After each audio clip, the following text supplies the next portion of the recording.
Welcome back to the show, everybody. This is a transfer update. It's drive time, Wednesday evening. We're on the way home. The traffic is absolutely mental. If you could subscribe to the channel, hit the bell notification, drop a like on the video, all that good stuff that we love. But we're going to be talking transfers for about the next 20 minutes or so. Plenty going on at the moment. Lots of good news for some teams, bad news for others, and all that kind of good stuff. But before we get into that, lads, a little bit of a story time with Niall out here, you know what I mean? One of the kids asked me to bring him home at McDonald's there, so I had to go through the drive-thru, you know? And is it just McDonald's drive-thrus, they just attract the most obnoxious, stupid fuckers on the planet? Or what's the story? So we have a drive-thru here where you go through. It's 2 lanes that filters into 1 lane, you know. So every second car lets every second car out.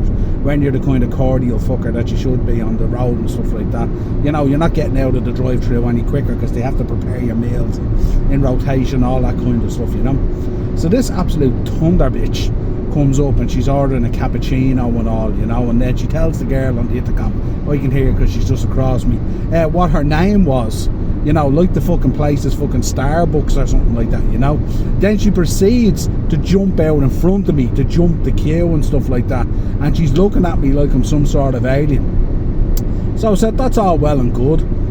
I'd let it slide, you know what I mean? Because generally, I'm not that hot-headed on the road, but I hate fucking bad-mannered fucking drivers, you know? They just grind my gears. But this one anyway, so I took the liberty of lowering the window when she was getting her order, and I said, was jumping the queue worth it? She goes, what do you mean and all? I said, did you get your name on your cup? Is this fucking Starbucks and all? So she wasn't too best pleased and she pissed off.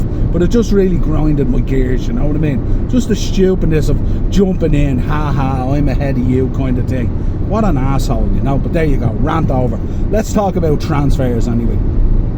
Where do we begin? Harry Maguire, 30 million to West Ham. Talk of him becoming the West Ham captain and all, this kind of thing. Let us know your thoughts on this, United fans and West Ham fans. How do you feel about this?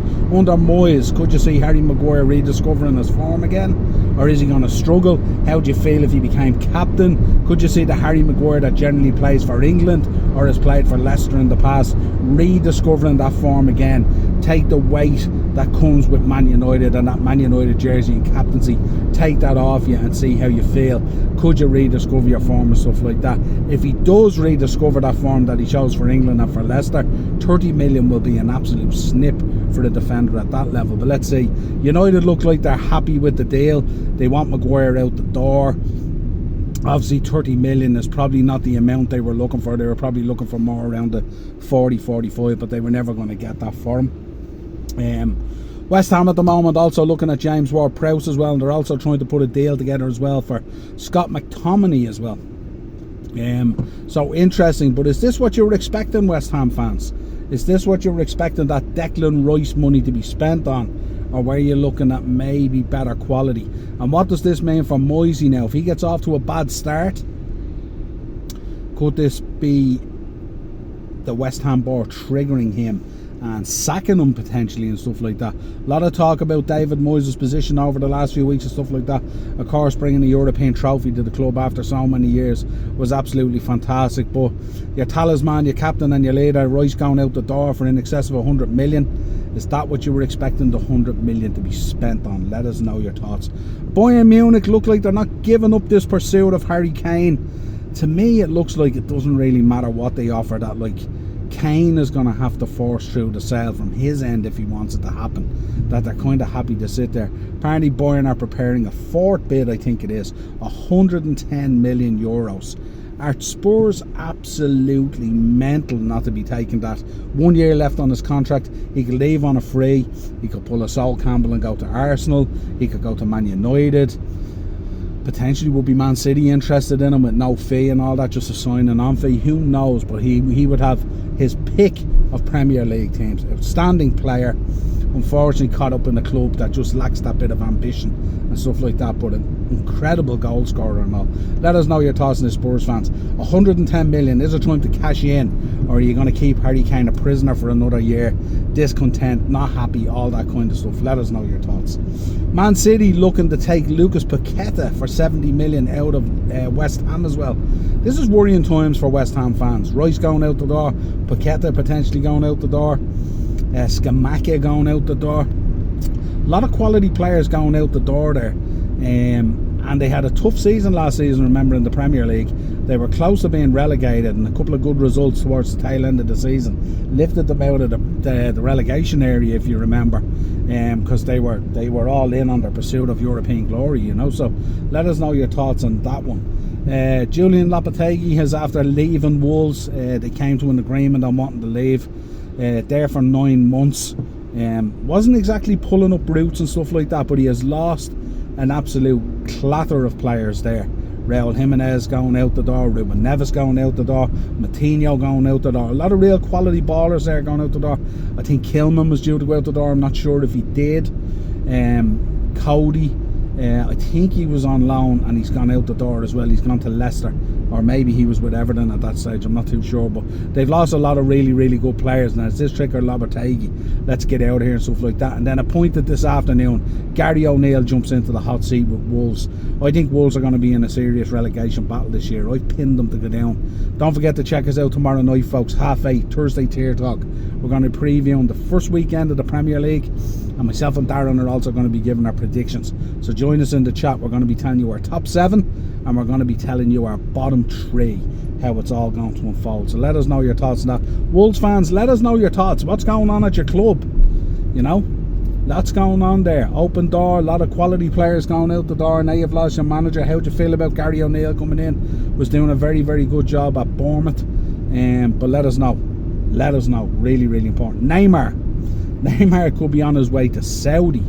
It would seem with these guys leaving PSG, especially the likes of Neymar and Mbappe and Messi and all, there's very few homes for them to go to. It's quite selective in terms of the volume of wages they expect and royalties or whatever else is involved, image rights, all that kind of thing. And Neymar could be the next to go. There is talk that he might have headed to the MLS to get involved, like what Messi has done and Busquets and Alba and all, or Alba have done. So maybe he could go to the MLS, but I don't think they're going to have the money to attract Neymar and stuff like that. There was talk about Chelsea, especially in light of Nkunku with that knee injury. Now he's going to be missing for about 4 months. Shame on the lad. I was really looking forward to seeing him. Big fan of Nkunku, and he would have been a proper baller there for Chelsea. So there was talk that they might be in talks, but could we realistically see that happen? Or is really the only home for him where the money and the wages and the bag is really Saudi? He's been linked with Al Hilal, who have been hoovering up a lot of quality players at the moment. So let us know your thoughts. Neymar to Saudi Arabia, that would kind of be quite a statement signing, wouldn't it? Neymar going to Saudi Arabia. Liverpool are continuing their pursuit of Romeo Lavia. God, how many times have I spoke about this at stage? A 4th bid apparently has gone in. I think the 4th bid, I presume, is going to be in and around the 50 million, or one way or another 50 million. Embarrassing and really amateur error from Liverpool really on this signing. I know they got McAllister in on the release clause, and Szoboszlai came in kind of on a release clause as well, but let us know your thoughts on this one, folks. This Romeo Lavia pursuit by Liverpool just going on and on and on. The smoke screen of the Andre player from South America and all, but it just seems, how difficult is it to sign a player from Southampton realistically, you know? They knew about the release clause, not the release clause, they knew about the buyback clause, they knew about the sell-on clause as well that Man City has in place, and yet we're just playing amateur hour over. We call it pennies, and of course it's not pennies to me and you, the ordinary folk, but it's pennies in the footballing world sense of it and stuff like that. Arsenal confirming the signing of Raya, the goalkeeper, on 30 million. I think he came in from Brentford. Arsenal fans, what do you think of this signing? I know, like, you're looking for a guy up front who's going to be an out-and-out goal scorer and stuff like that, but you're bringing in a goalkeeper. Is Raya coming in as number 1? Part of his problem at Brentford was he wasn't guaranteed game time, so that's why he wanted to exit the building. Now he's going to Arsenal where Ramsdale is there. Is it a case that Raya could be playing as number 1, Ramsdale as number 2?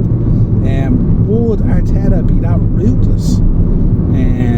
I don't know, but let's see. There seems to be an awful lot of money to be thrown at a goalkeeper to sit on a bench. Matt Turner also has exited the building. I think he's gone to Nottingham Forest. I think in a fee worth about 7 million or something like that. I think that's the case anyway. I was reading that today. So yeah, Raya coming in either as number 1 or number 2, but certainly goalkeeping wise, Arsenal, you're going to be pretty well covered with Raya and Ramsdale. Excellent pairing there, for sure. Wan-Bissaka is about to negotiate a new contract at Man United. This is the guy that Man United fans had abandoned a while ago. They wanted him out the door, he was done. They wanted to use him as a make way for different signings, all sorts of stuff. But under Ten Hag, and this is some of the real positive stuff that comes through from Ten Hag. Ten Hag is after taking Wan-Bissaka, who was practically 1 foot out the door. He's after basically turning around his career at Man United. He's had an excellent second half of the season. Came in really well and played really well. He's been really consistent as well. And looks like he's going to be awarded a new contract at Man United at a time where most people thought he might have 1 foot out the door. He was certainly abandoned for a while. But good to see him back there turning around and showing the form that he had originally shown and the form he had shown when he signed from Crystal Palace. What a baller he was. Kyle Walker looks set to sign a new contract at City. Bayern Munich practically had this guy in the door, but it looks like City are going to hang on to him now. I think it's probably the right decision. I think Kyle Walker's a fabulous player. And I think when you look at what's happening at Man City, you know, some of the players that they've lost and stuff like that, and they've also done great business out of their academy as well. But I think Kyle Walker's one of those guys you probably want to keep around and stuff like that.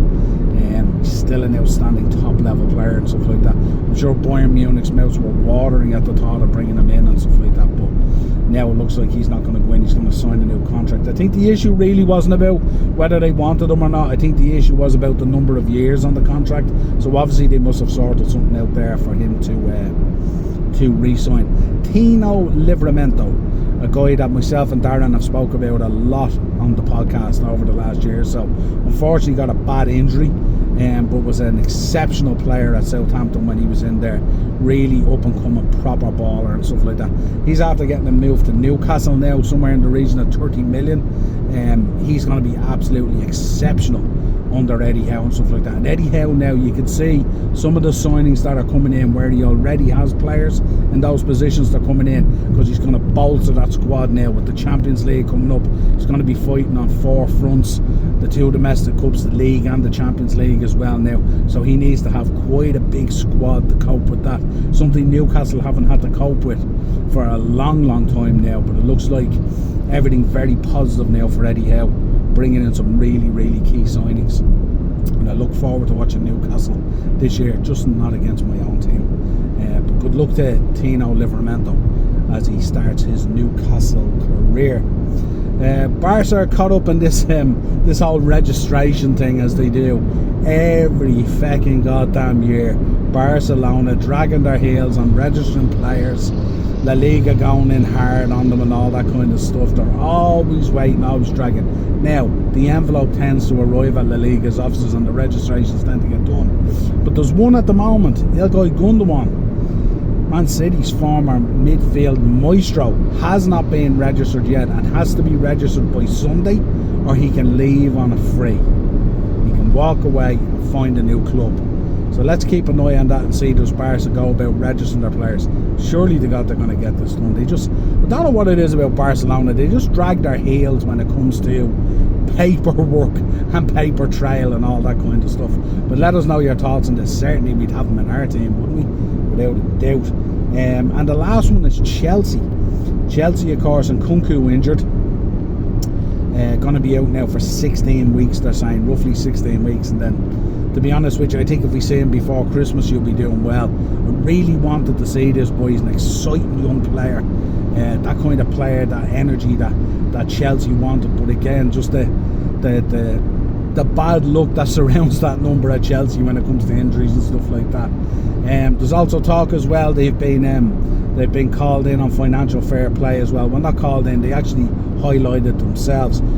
Bowley and Clearlake and the investors moved forward with FFP breaches, saying during the Roman Abramovich era, and UEFA now and the Premier League are investigating and stuff like that. So it should stand them in good stead that they came forward. It could be just nothing at all, it could be something, who knows. Interesting to see how it all unfolds, but they're being investigated over financial fair play breaches during the Roman era. Let us know your thoughts on that, of course. Also, we have to talk about Lukaku as well, still swinging on the wind there. The Juve Ultras have come out resoundingly and saying, we don't want this guy anywhere near our club. We don't want him anywhere near it. Stay at Inter Milan. He's not welcome at Inter Milan with the way things have gone. He's been touting himself out there to different clubs, so Inter are obviously not too happy with him. They don't want him. Juve don't want him. But there is a deal being put together at the moment. Chelsea are interested in bringing in Vlahovic from Juve, and I assume Lukaku would have probably been part of that deal. So what does that mean now? Are Juve still going to proceed with Lukaku as a potential deal for the Vlahovic deal, or what way are they going to sound out? We know the Ultras in Italy, they carry a lot of power in terms of their clubs and stuff like that, and when they speak, their clubs tend to listen. But let us know your thoughts on that as well. Number of issues coming out of Chelsea. Also hearing on the drive home at the moment, Reece James has been named as Chelsea captain. I think that's a fantastic choice. Absolutely delighted for the boy. He's had a really, really tough year and a half or whatever it is. Stop starting with injuries and stuff like that. He's an exceptional player. He's absolutely committed to Chelsea. He bleeds blue. He loves the club. You know, he's a proper Chelsea boy and stuff like that. It's going to be really, really great to see him walk out as captain of Chelsea. You know, even though I'm not a Chelsea fan, I like when clubs make the right decision and stuff like that. And he's going to be there for a lot of years and stuff like that. Generally, when he's fit and not injured, he plays every game. He's always available. You know, and he's a huge part of what makes Chelsea work when they're playing really, really well. So a brilliant appointment. Hats off to Chelsea. Reece James, new Chelsea captain. That's it, folks. That's the end. That's all the news I have at the moment. Don't forget, we're going to be back tomorrow night, Thursday Tier Talk, Premier League preview, beat the bookie, our predictions for the season coming. That'll all be on that show. Then Friday, I think I'm doing Thursday, actually tomorrow I'm going to be on Del Boy Gunner TV's Derek's channel. We're going to be talking about a Premier League preview as well, representing Liverpool. There's going to be a panel on, so that should be great. Really looking forward to that, talking absolute crap and all that kind of stuff. Always good fun. Also, I'm going to be doing a couple of shows either tomorrow or Friday, I think it is. We're going to be reviewing Dark Side of the Ring, Marty Jannetty. Don't know if anyone watching, you pro wrestling fans out there, it wasn't that really spectacular. I was expecting a lot more from the episode, most of it that I knew, so there was nothing that was surprising. That'll be going out, and then we're going to be doing a Premier League preview, Chelsea versus Liverpool, this Sunday, the first Super Sunday of the season coming at you. Chelsea versus Liverpool. What a way to start the season. Liverpool away at Stamford Bridge. Going to be a cracking game, no doubt. So let us know your thoughts in the comments. Let us know what your club is doing, all the usual good stuff, any business that I've missed. Drop a like on the video, of course, subscribe to the channel and hit the bell notification, and we'll talk to you again real soon. Cheers.